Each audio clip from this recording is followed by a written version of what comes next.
The following is a Srimad Bhagavatam class, Canto 10, Chapter 10, Text 11, given by H.D. Goswami on August 10, 1989, in Los Angeles, California.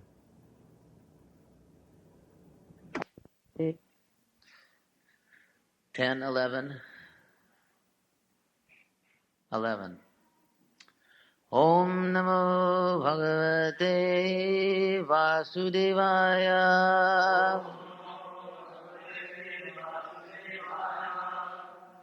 Om Namo Bhagavate Vasudevaya.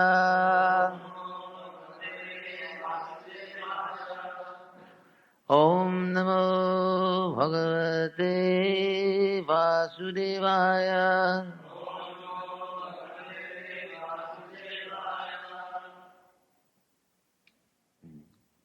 Bala Vikrayini Tasya Chuta Dhanya Kara Dvayam Valair Apurayat Ratnai Pala Bhandam Apuri Cha Palavikrayini Tasya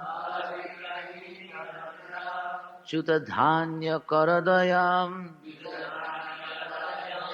Palairapurayat Ratnai Palabhandam Apuricha Palavikrayini Tasya Chutadhanya Karadayam Palairapurayat Ratnai Palabhandam Apuricha. Please, I'll read the synonyms first. Palavikrayini, the Aborigine fruit vendor, who was an elderly woman. Tasya, of Krishna, Chuta Dhanya, the paddy, rice paddy he brought to barter, having mostly fallen. Karadvayam, palms of the hands.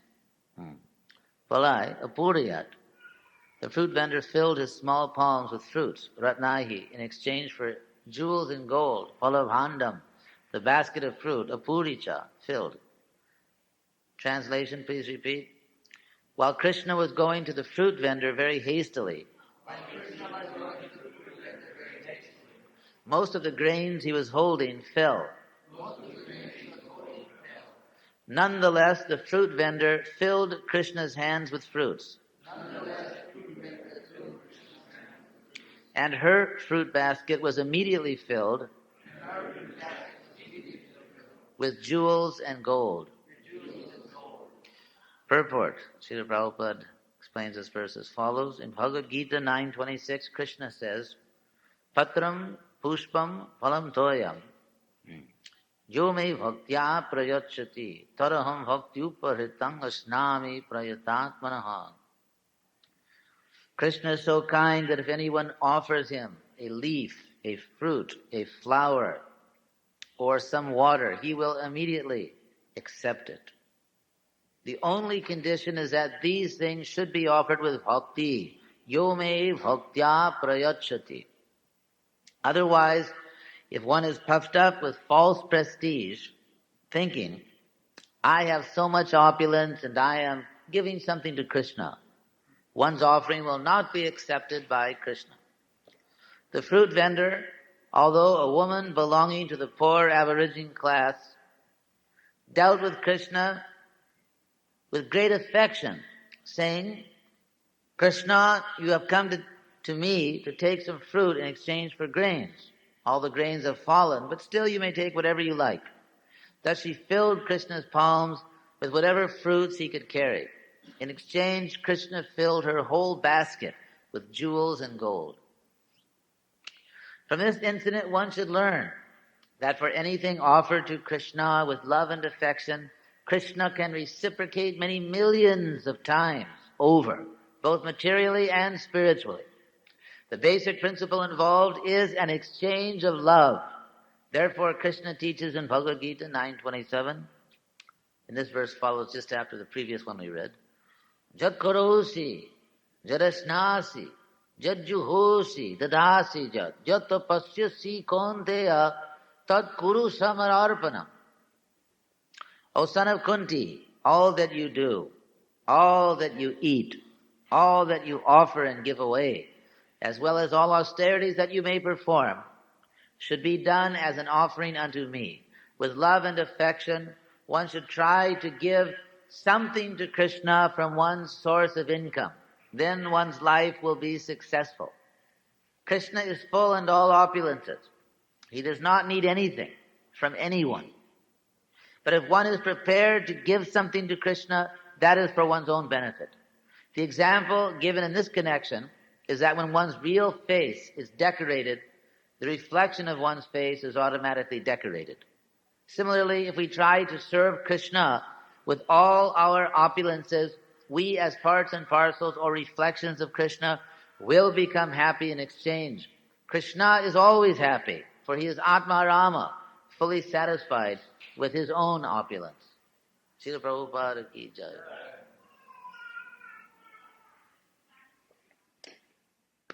Om jnanatmirandhasya jnananjana salakaya chakshurun militam jena tasmai Sri Gurave Namah. Sri Chaitanya Mano Bhistam Sthapitam Jena Bhutale Swayam Rupa Gadha Mahyam Dadati Sapadantikam. So here is a typical exchange of Krishna consciousness.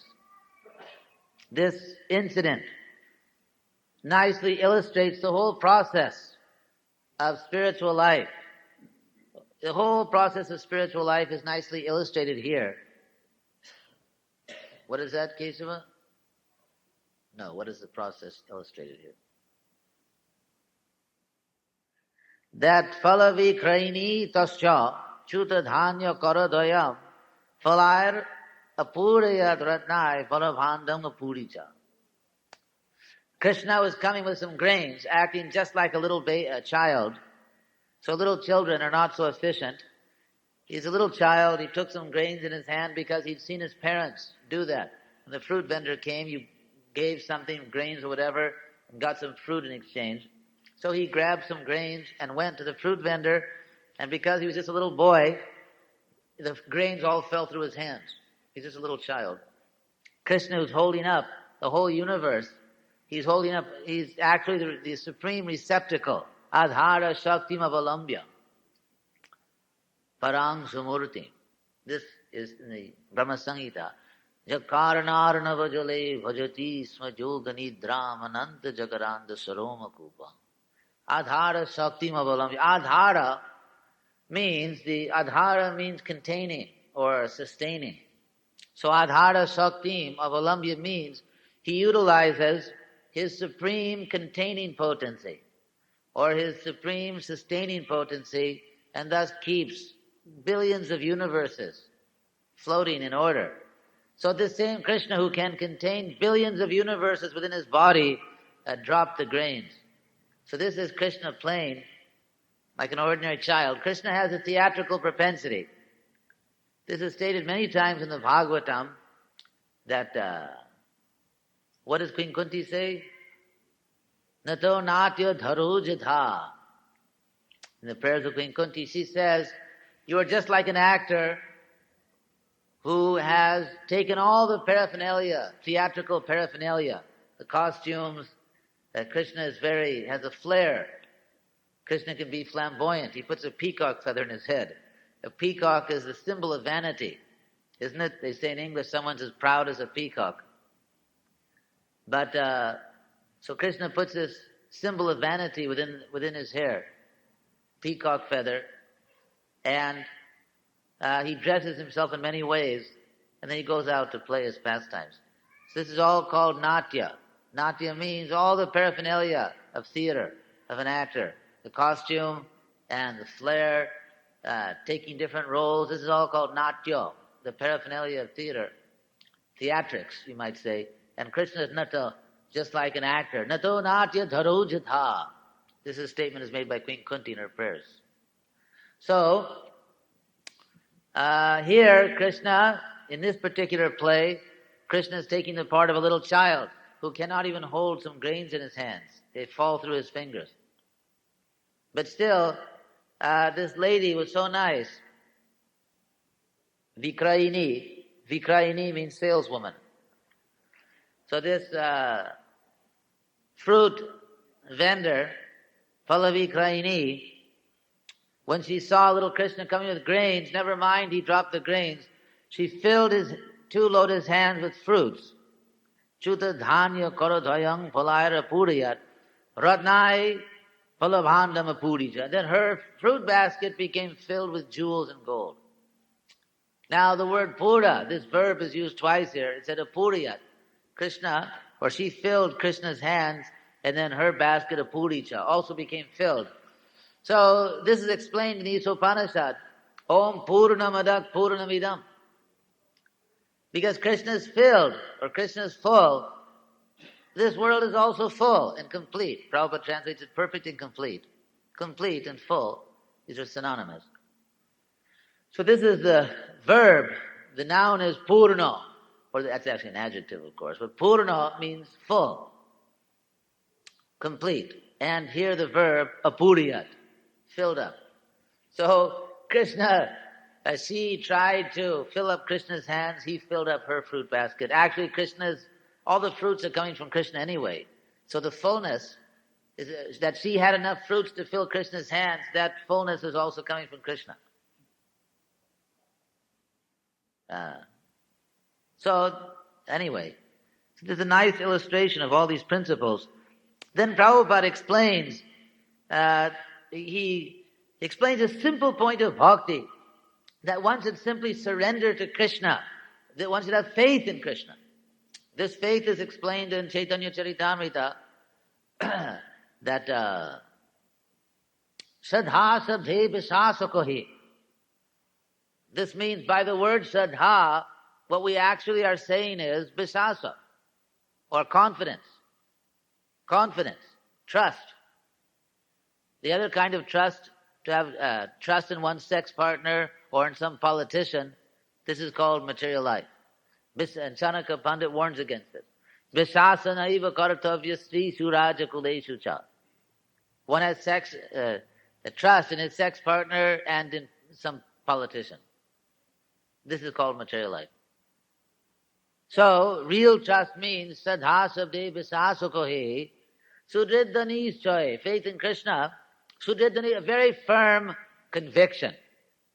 One has to give one's faith. The trust has to be given. Just like someone may say, I've decided to trust you. Or if you sign a contract, it's a type of trust. So one has to decide to sign up with Krishna. Multi-level marketing scheme. That you convince someone about Krishna, he convinces someone, he convinces someone. This is the original multi-level scheme meant for spreading Krishna consciousness. So, and at the top of the pyramid is Krishna. Isn't it? So anyway, this trust, these are all synonyms. Shraddha, Vishasa, Nischaya. Nischaya means conviction. One has made up his mind. He's not still wondering if Krishna is everything, if I'll be happy if I surrender to Krishna, or if I'll just be frustrated. He's not still debating that. Nischaya means he's made up his mind. And Vishasa, he's confident of his decision.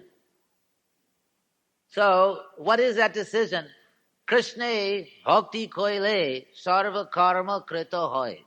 If I just render loving service to Krishna, all my other responsibilities or whatever, everything will be taken care of. If I just serve Krishna. Without this confidence, one cannot be a preacher of Krishna consciousness.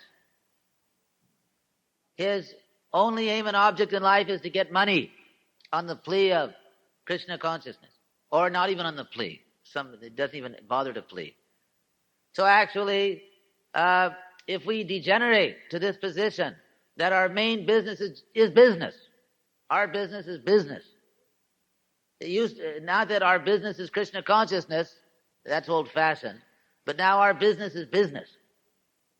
And if someone has too much faith in Krishna, he believes if I just preach Krishna consciousness, Krishna will maintain me, he's a religious fanatic. Just like when we wanted to join this movement, our mommies and daddies said, that's fanaticism, or that's going too far. So now even our godbrothers may tell us we're fanatics. It used to be only the non-devotees. Now even the devotees, some so-called devotees may tell us that it's fanatical just to surrender to Krishna.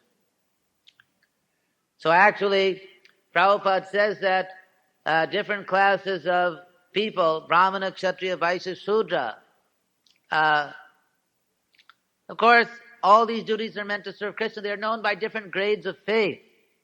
Of course, the Vaishnava is not any of these things. The devotee is above all these designations. A pure Vaishnava from any position can serve Krishna. But if one does not have faith in Krishna, then he begins to take on all the characteristics of a fruitive worker, and because he doesn't have faith that Krishna will maintain him. And Krishna will reciprocate his skepticism. Even Prabhupada's father, Prabhupada said that actually he would sell some cloth to maintain his family, but his real business was puja. Prabhupada said that. So he did something. He made some effort, little effort, and he maintained his family nicely. There was always nice prasadam and whatever Prabhupada needed. But Prabhupada said his real business was puja. If you actually don't, what do they say? It's like a failure of nerves, where you don't really believe that Krishna is going to maintain you. Krishna will reciprocate this lack of faith, and Krishna will put you in a situation where actually it looks very much like you have to struggle very hard like an ass just to put food in your belly. If we want to be like asses, Krishna will make all the facilities so we can be like asses and work hard day and night just to fill our bellies.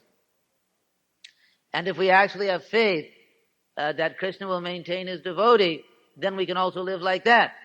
The different lifestyles are available. Jijatamam prapadya. Of course, if one wants to be lazy, Krishna is going like that funny film that was made once where someone, Mangalarti, what was that? He just presses a button on TV, goes back to sleep. So this does not mean lazy. That Krishna consciousness means lazy life. Actually, the historical tendency is to take it in that way. In India, I once engaged in a debate in Calcutta where different so-called intellectuals and scholars, university leaders were there. And I could tell just by talking to them, myself not having lived in India so much, that really the image of a Vaishnava in Bengal was a lazy person, someone who was a failure in business or in social life. So he just sort of retreated into a mandir, and he sort of, he rings the bells and collects the paisa, almost like it requires the same level of intelligence as sort of the guy that takes, bus tokens. A guy just stands there and collects bus tokens or something. Or that's about the level of IQ it requires. You sort of sit there and chew pan, and people throw paisa at you. You collect it, take half of it for yourself, give half to the temple, and then go to sleep. So this idea is very old. Even in the 11th canto of the Bhagavatam, not millions, but many hundreds of thousands of years ago, when the Avaduta was walking on the road and met by King Yadu, King Yadu said, "You look very young, handsome, strong, competent. Why are you an ascetic?" So sometimes that idea is there. And the idea is there even in the minds of the so-called devotees. It's not that the idea just comes from outside. Everyone has this idea. So that someone may be a little lazy, and then if Krishna doesn't maintain him, well, what's wrong? My wife does an offering every Wednesday, and I do 3 hours of service a day. Why won't they give me an apartment and prasadam and this and that? Why won't they give me $3,000 a month of benefits? My wife does an offering on Wednesday. I work 3 hours a day. What's wrong? ISKCON won't maintain me. Actually, what we are seeing is that those who work very hard, Prabhupada said that our society can maintain responsible persons doing valuable work, and actually we see that's happening. So it's not. So if one is actually completely surrendered, working hard for Krishna, then actually Krishna will maintain him. And if one is lazy, then he has to be lazy on his own time, at his own cost. Or maybe he has to go work outside, then he'll work hard. Whatever, there are many different things. But the main point is that Prabhupada especially came to train a class of Brahmins. So those who are inclined to be Brahmins should not be intimidated that somehow they're religious fanatics or they're going against Varnashram because they want to live very simply and depend on Krishna and preach Krishna consciousness. It's not that this is the fact. That right now in America, those who are so-called intellectual scholars, they're just purchased by the so-called Vaishyas, or not whatever they are.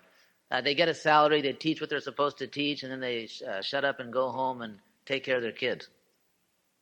So this Brahminical lifestyle is not respected in America. It goes against the so-called Protestant ethic that if someone is poor, that means they're dirty, lazy, and unintelligent. In other words, there's no such thing as a poor person who's just a simple, saintly person. Poverty is necessarily a symptom of dirtiness, laziness, and stupidity. Whereas material success is a sign of cleanliness, intelligence, and dynamism, or whatever it is, enthusiasm. So, of course, sometimes someone may be like a Sudra. Sudra means mode of ignorance and claiming to be a Brahmin that everyone should maintain. So in the mode of ignorance and in the mode of goodness, someone's not so ambitious. So in America, it's assumed that anyone who's not in the mode of passion is in the mode of ignorance. So people see us not working hard but doing spiritual activities. Oh, he must be a lazy, dirty person. He's too lazy to go out and be in the mode of passion. But if someone actually can come to the mode of goodness, if someone can actually work as a Brahmana, then Krishna will maintain him. And that was Prabhupada's hope for this country and for the world, that there would be a class of Brahmins who could actually, because if you're not in the mode of goodness, and you're still too much in passion, and you try to have the so-called saintly life, you'll end up just gliding down into ignorance, becoming lazy. So if someone can actually come to the mode of goodness and work as a Brahmin, be simple, Krishna will maintain him, and that's the real hope for this country and every country. That was Prabhupada's dream. And then those people can engage everyone. So I'll stop here. Any questions on these points? Yes? The verse says how Krishna and then the Bhagavad Gita says that one gives something to Krishna and back. How does one know this and then still maintain a devotional attitude when they give something to Krishna and purge themselves and put that out of their mind? I'm just giving this like one. Right, I understand. Without thinking, well, I get this, so much in return. In other words, that offerings become investments. Yeah, I mean, how does one still remain devotional in terms of giving things to Krishna or doing things? Well, Krishna helps you very much because people that think that way don't get the jewels. Those who just simply have a very crass mentality, I'm going to invest in Krishna consciousness. Let's see, I need $1,000 this week. Okay, I'll give Krishna 100. You get it down to a mathematical thing, So Krishna is so kind. When people do think that way, he takes away everything. And then you got to rethink the whole thing. Then when Krishna takes away everything, then you come to the fork in the road. Well, I didn't get the jewels, so I guess I better get out and just work for myself and go into business for myself. I thought Krishna was what do they call it? Blue chip? A blue chip stock. So I gave to Krishna. I didn't get the return I wanted. Okay, I better go into business for myself now. Or one decides, well, I gave to Krishna. I didn't get all the jewels back. Well, so what? I just wanted to serve Krishna anyway. Then when you see, so Krishna forces you to make your decision. Are you really into Krishna or into jewels? Yes? Thank you, Maharaj. You made very good comment on that question. But what I have to ask is, sometimes we are put into a situation that some service is offered to Krishna. And though we theoretically don't expect anything that Krishna will reciprocate, but we just accept, we did service to Krishna, so that should be my position, humble. But still the materialism is so heavy sometimes that does not repeat quite often. Krishna consciousness means probably a gradual process of purification. So all these things are symptoms of impurity. So one has to continue in the process, and gradually these things will go away. Like Dhruva Maharaj is a great example. He had so many desires, but then he came to the point of love of Krishna. So when therefore sadhana bhakti is there. It's not that everything is just emotion. There's a regulative process. So we have to follow that process. Yes? But is this instant reciprocation a sign of devotee neophyte? Because in Vrindavan, for example, devotees are so much in love with Krishna. Krishna is unable to repay them. He says he's unable. He says he's unable. The gopis don't say that. Krishna says that, to glorify them. No, of course it's not a symptom of a neophyte. Krishna immediately, he's always with the gopis. Every day or at night he plays his flute and they come. Krishna reciprocates with this. No, this lady had so much devotion for Krishna. It's not a symptom of a neophyte. So many ways Krishna immediately reciprocates. As soon as Radharani frowns, Krishna's in anxiety. So that's between Krishna and the gopis, there's constant reciprocation. Yes? In temple, people go to the temple in order to get wrong. Oh, that's why so many people go there. And they say that actually they found after the picture and work. So that's the reason that they may not acting another Krishna consequences are Krishna is reciprocating with each devotee. Some devotees have become prosperous. It's not that it's this way or that way. The point is when you surrender to Krishna, Krishna gives you shelter, and then with each devotee, Krishna has an individual program. It's not that it's like this for every devotee. Every devotee is rich or every devotee is poor. If we're looking, Prabhupada said that we want to reduce everything to material formulas. It's not a material formula. You surrender to Krishna, and then Krishna's in your heart, and he's got a program for you. And if you want to be a pure devotee, if you want to go back to Godhead, you surrender to that program. And you don't look and say, well, that devotee got this, or that devotee got that, or I got more than he got, or he got more than I got. It's not like that. Each devotee is an individual case, and Krishna deals individually with each devotee. Yeah?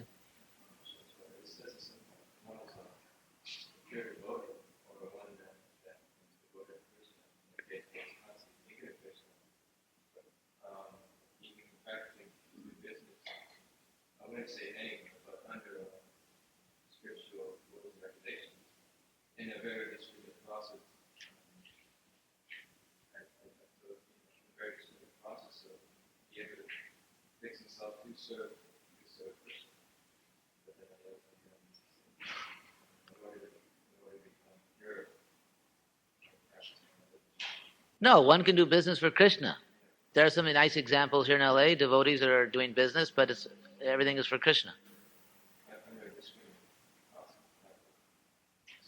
Like for something that don't apply with spiritual authority. If one doesn't follow scriptures, then what is this? He has no position. So we'll stop here and then what's that? Continuation of that question that in our Sampradaya, there's more flavor which is not given like it depends on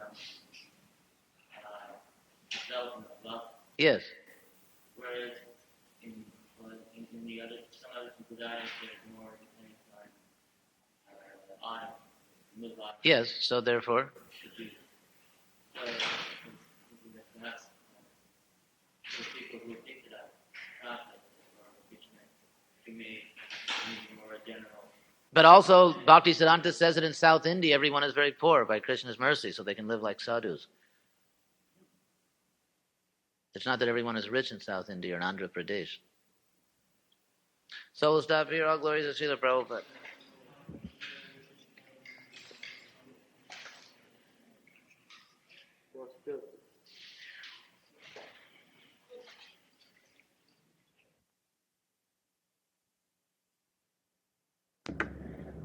The following is a Srimad Bhagavatam class, Canto 10, Chapter 11, Texts 20 through 27, given by Hridayananda Das Goswami on September 22nd, 1989, in Los Angeles, California. Om Namo Bhagavate Vasudevaya. Bhagavate Vasudevaya. Om Namo Bhagavate Vasudevaya.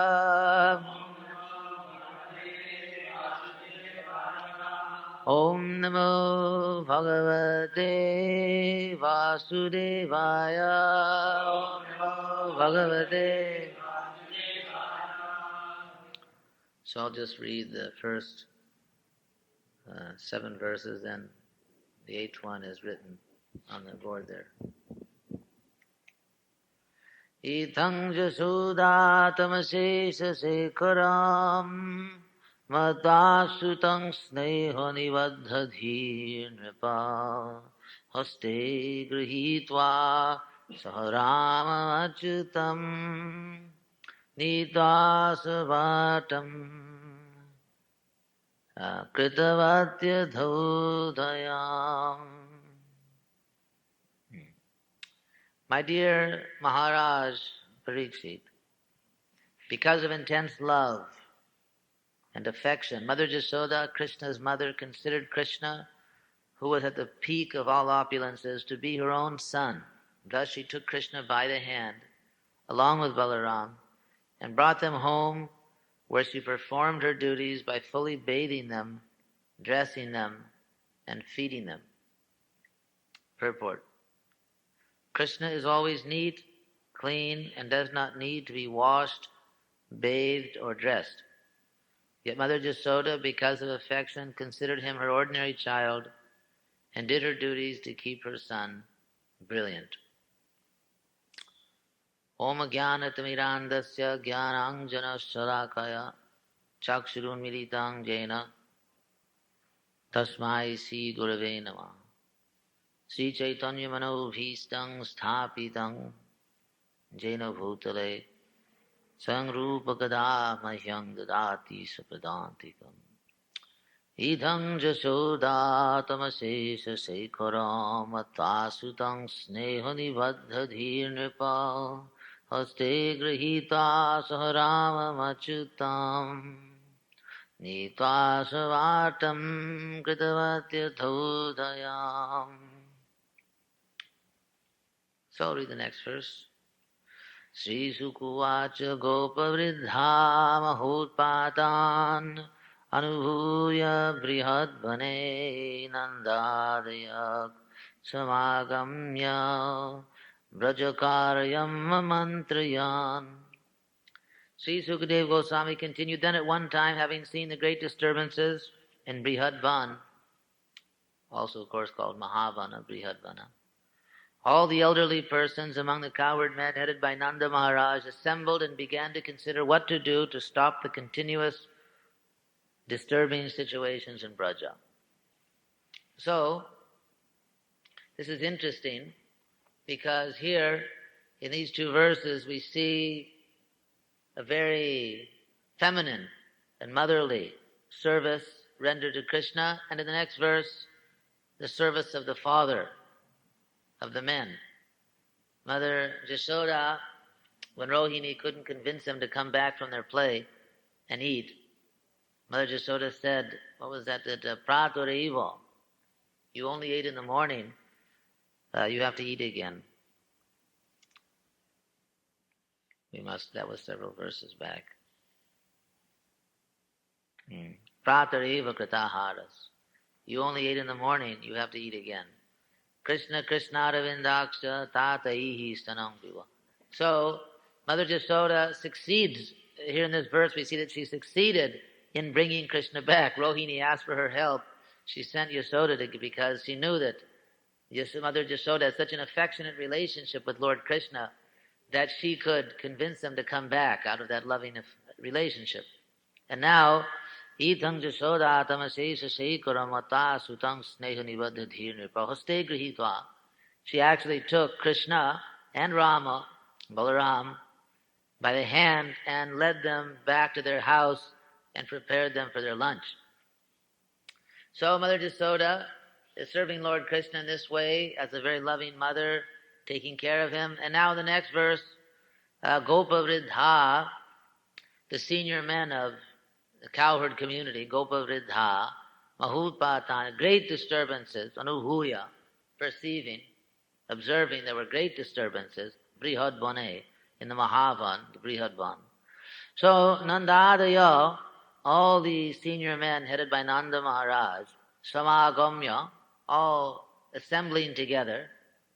Agamya means coming, and Sam means together. So this word literally means coming together. Samagamya. Brajakaryama mantrayan. This word mantra means, of course, mantra that we chant. It also means counsel in Sanskrit. It also means counsel. Mantri means a minister, a counselor. So here the verb amantrayan, they discussed among themselves. They had an official meeting of the governing board of Vrindavan, the senior men, to discuss Brajakaryam. What was the duty now? What had to be done for the cowherd community? Brajakaryam. So, one nice point here is that everyone can serve Krishna according to their own individual nature. It's not that everyone has to serve Krishna in the same way. But the common denominator is pure love. That's the idea. Just as Lord Krishna says in Bhagavad Gita, Sve Sve Karmanya Bhirata Sangsidhing Labate Nara. Every man, every woman can achieve perfection in their own duty. This is the beauty of the Varnashram system. Of course, here in Vrindavan, this is not Varnashram. This is far beyond Varnashram. But still, the example is there that Nanda Maharaj and the other men, then Mother Jasoda, they're serving Krishna in different ways. One in a very motherly way, another as a father. Similarly, we may serve Krishna in different ways. Varnashrama charavata purushena parapuman vishnuraradhyate pantha. This is the way, pantha.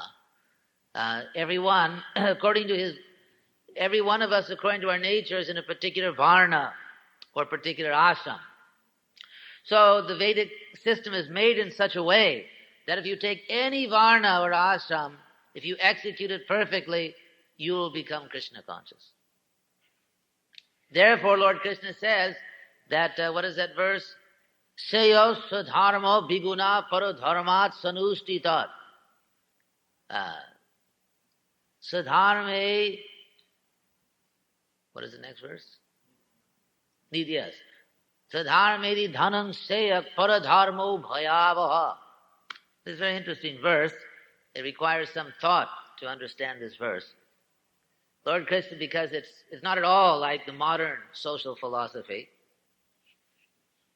that Lord Krishna says, it is better, Sayo, it is better sadharma, to do your own duty, biguna, even if it is biguna. Guna means quality, like a quality product, a good quality. So viguna means not good quality.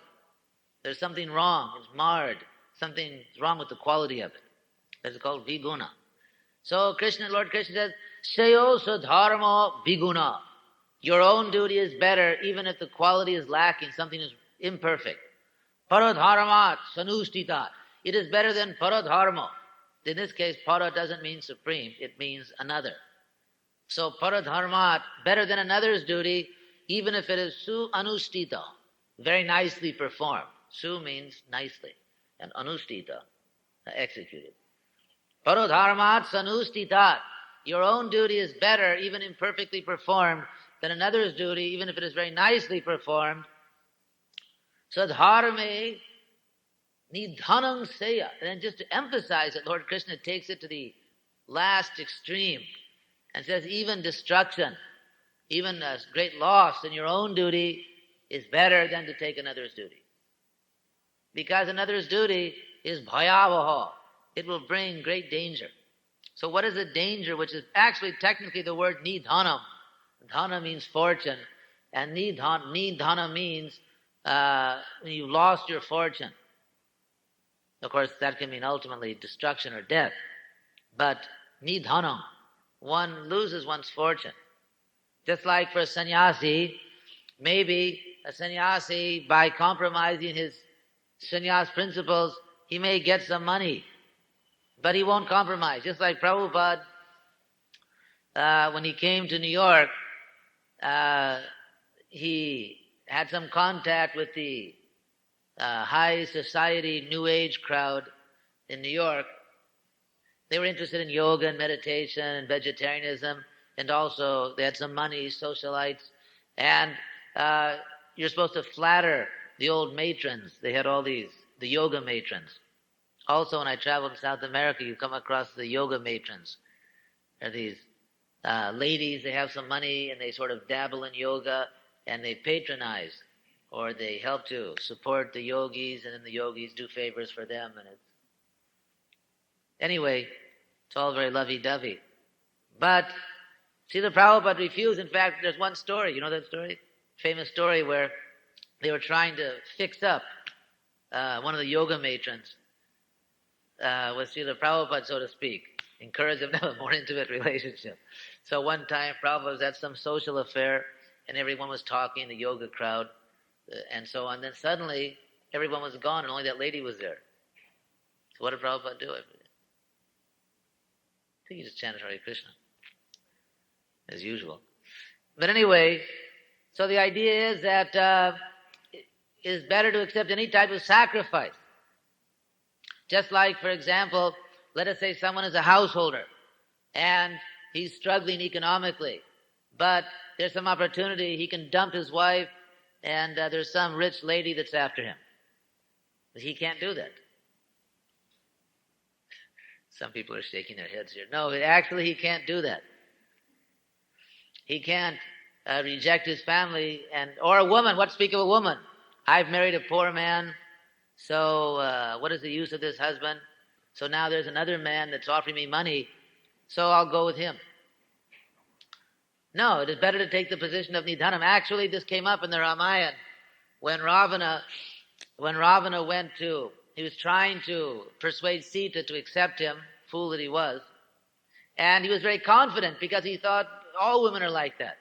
If their husband is poor, Ramchandra, what to speak of householders, or men that can't provide a lot for their wives. Look at the case of Ramchandra. He couldn't even provide a proper house for his wife. So she didn't immediately start contemplating divorce because she went to the forest. This is an example. You may say, well, that's God, that's Rama. No, Ramchandra specifically was the human incarnation. In other words, he was acted very much like a human being to show that example.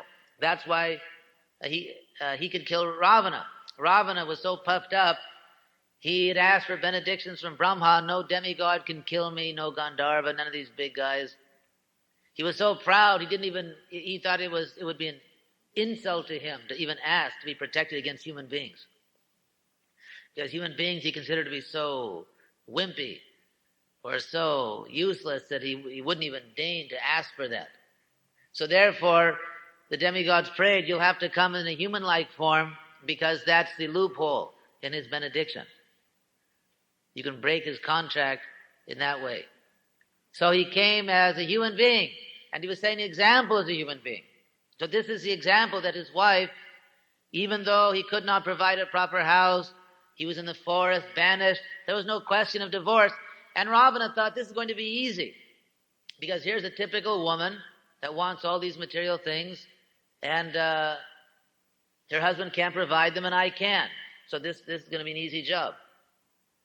He thought it's always been an easy job in the past, in these types of situations, to seduce a woman who's got a husband that has troubles, some other nice man comes along. But Sita was not at all interested. She couldn't even get to first base, so to speak.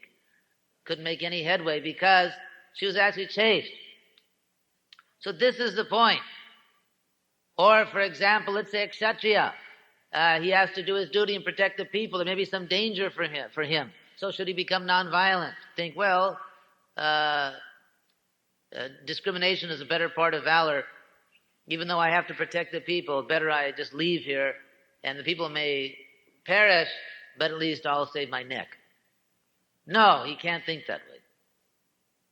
So in so many ways, we have to do our duty. Now, the atheists interpret this injunction that, these scriptures are written by Brahmins, so in order to solidify their own superior position, they write all these verses that everyone should stay in their position. It's a type of social control. First of all, that's bogus, because the same scriptures say that the social position is by qualification, not by birth. And there are examples in the scriptures of that. So that argument is actually foolish. And also, then why is it so important? Why is it so important? Why does Krishna stress the point of doing your own duty? That's explained in the Bhagavad Gita, because Lord Krishna says that Jadahankaram asritya nayotsiti manyase midyaisha vyavasayaste prakriti swam niyokshiti. Lord Krishna told Arjuna in the 18th chapter at the end that if because of false ego, Jadahankaram asritya, if you're simply taking shelter not of my instructions, but of your own foolish, false ego, and therefore you say, I won't fight according to my order, Mithyaisha vivasayaste. Your decision is wrong, Krishna said bluntly. That your conclusion, your decision is a bad one, it's wrong, and Prakriti Swang Niyokshati. Maya will engage you. That's the point. Prakriti Swang Niyokshati. Maya will engage you in the same thing. There's a very nice verse in the Gita where Lord Krishna says, the very thing that you don't want to do, you'll do that very thing. Where is that? Is it Bhagavad Gita? Yeah, Gita. And who knows that verse? Where Lord Krishna says the very thing that you are declining to do out of illusion, Maya will make you do that exact same thing. And no one knows this verse?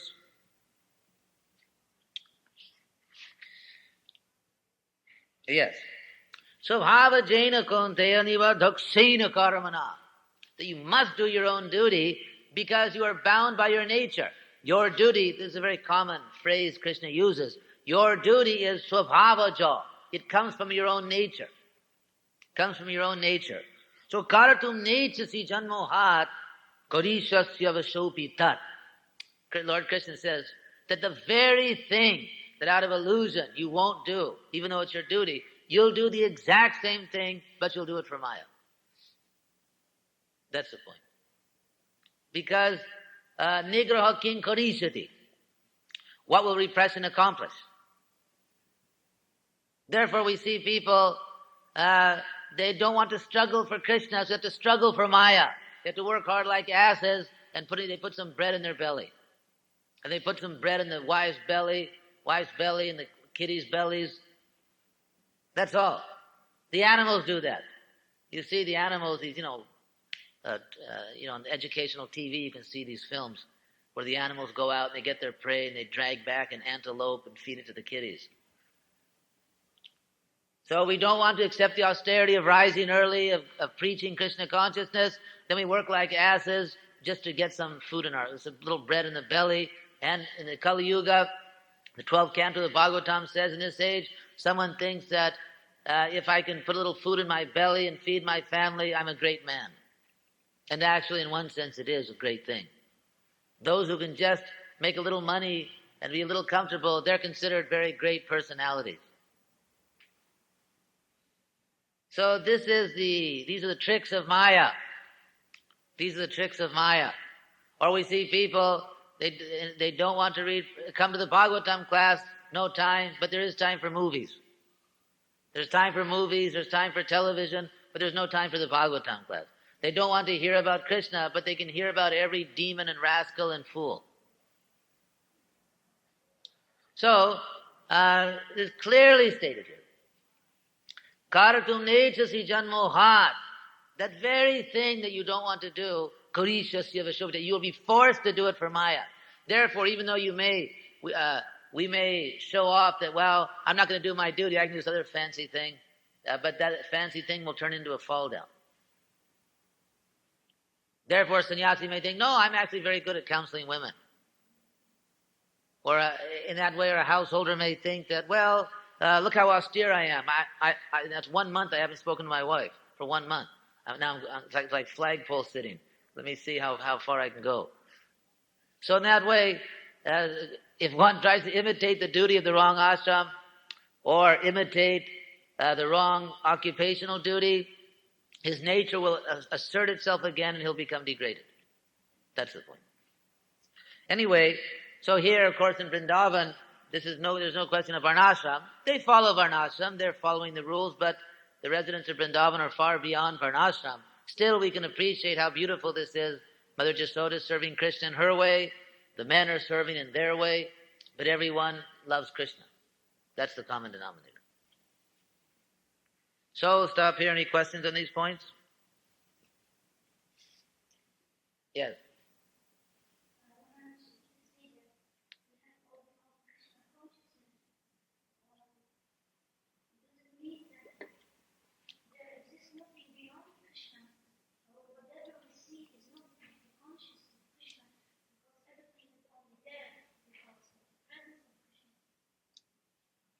Yeah, there's a verse Prabhupada always quoted in Chaitanya Charitamrita that Stavara Jangama Dhakina Dhakitar Murti Sarvatra Dhakitar Ishta Deva Spurti. Prabhupada always quoted this, that a pure devotee, whether he sees anything he sees in this world, moving or unmoving, dead or alive, any kind of creature, he's not exactly focusing on Taramurti, its particular form, but everywhere, Sarvatra, he's seeing the revelation of his beloved, of his worshipable deity, Krishna.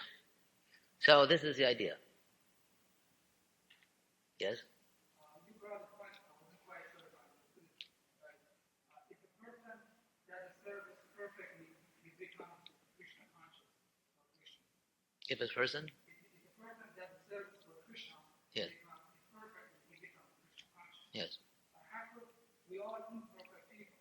How could we do a perfect service from the perfect? Krishna consciousness is a process of becoming perfect. Sadhu Sangha, Sarva Shastre Koi, Lava Matra Sadhu Sangha, Sarva Siddhi Hoy. Siddhi means perfection. All perfection will be there. Sarva Siddhi Hoy. By associating with pure devotees, just like we've associated with Srila Prabhupada, somehow or other, despite all of our idiosyncrasies, which would be a euphemism, despite all of our lack of qualification, somehow we're on the spiritual path. Sarva Siddhi, all perfection, will be there by good association. What do they call it? Stick-to-itness.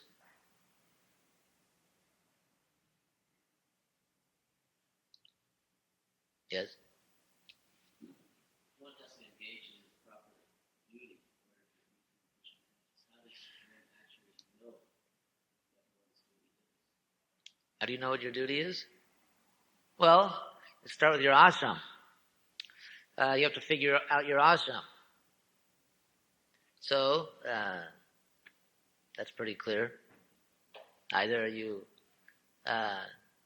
give up the ladies, or if you can't give up the ladies, then you gotta pick one lady. Pretty simple. Then, once you have your ashram, you have to have a duty, you have to have a varna which is compatible with your ashram. In other words, there's no such thing as a brahmachari businessman. So, if one is a brahmachari or grihastha, whatever he is, he should have a duty which is compatible with his ashram, or a sannyasi businessman. It's not, there ain't no such animal. It's like a unicorn, it only exists theoretically. So you have to have an ashram, and then you have to have a duty, and the duty should be compatible with your ashram.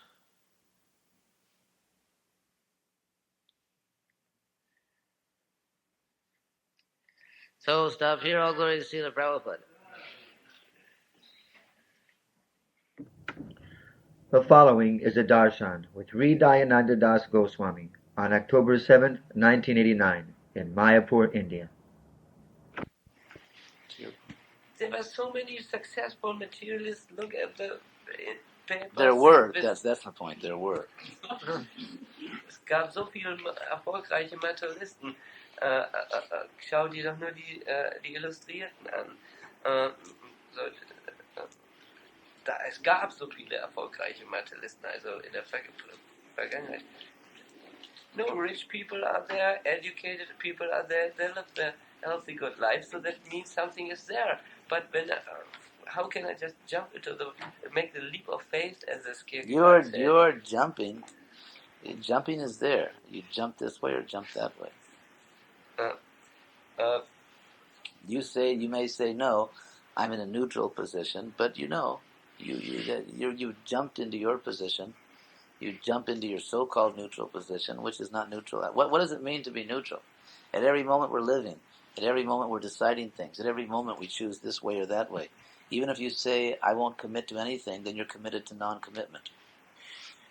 Man ist immer gezwungen, auf eine Seite sich zu stellen. Selbst wenn man sagt, ich werde mich für nichts einsetzen, dann ist der Einsatz immer noch da, sich also um nichts zu scheren, also keinen Einsatz zu bringen. It's very interesting how people have a almost religious commitment to non-commitment. Es ist fast interessant zu sehen, wie die Menschen einen fast religiösen Einsatz dem Nicht-Einsatz entgegenbringen. So your so-called, what is the position of non-commitment? Is there such a position? Was ist dieser Nicht-Einsatz? Gibt es so etwas wie Nicht-Einsatz? At every moment you're committed to something. Jeden Augenblick setze ich mich für irgendwas ein. At every moment you must be eating some food. Jeden Augenblick musst du irgendeine Nahrung. That means you are consuming other creatures. Das heißt, du konsumierst andere Kreaturen. Yes. But therefore, if you don't agree to serve Krishna, you must be serving something else. Wenn du aber nicht einstimmst, Krishna zu dienen, musst du doch irgendwas anderes dienen. Yes, but that's visible. This is a psychological crutch. Psychological crutch. That's very interesting. A psychological crutch. Wenigstens. Well, could you explain what a psychological crutch is? Yes, I'm not able to live happily in a certain way, so I imagine something great, loving, embracing, surrender, and everything is all right. Translate your nonsense. Es geht um die psychologische Krücke. Ich komme nicht klar in dieser Welt und deswegen gebe ich mich einem vagen Konzept von Liebe, alles umarmen. Liebe. Ich brauche mich nur hinzugeben, völlig hinzugeben, auszuliefern und dann ist alles okay. People say this. One of the ideas under this argument is that because we need something like God, therefore we create God.